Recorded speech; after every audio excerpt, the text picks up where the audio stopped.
തൊണ്ടി മുതൽ കേസിൽ ശിക്ഷിക്കപ്പെട്ട എംഎൽഎ ആന്റണി രാജുവിനെ അയോഗ്യനാക്കി വിജ്ഞാപനമിറക്കി കേരള നിയമസഭാ സെക്രട്ടേറിയറ്റ്.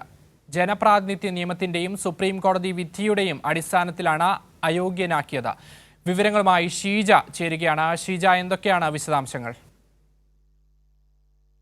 തീർച്ചയായും അതായത് ആന്റണി രാജുവിനെ ഈ മാസം 3-ന് ശനിയാഴ്ചയായിരുന്നു കോടതി തിരുവനന്തപുരത്തെ നെടുമങ്ങാട് ഫസ്റ്റ് ക്ലാസ് മജിസ്ട്രേറ്റ് കോടതി 3 വർഷം തടവിന് ശിക്ഷിച്ചിരുന്നത്.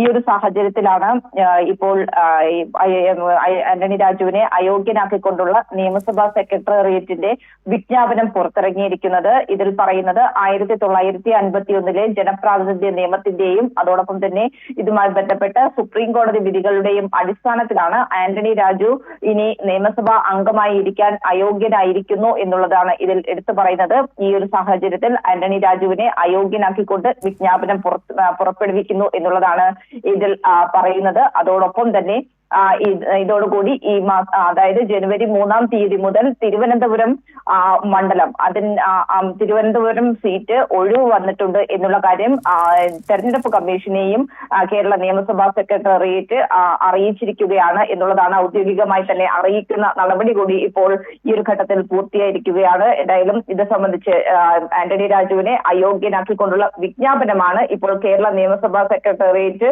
പുറപ്പെടുവിച്ചിരിക്കുന്നത്.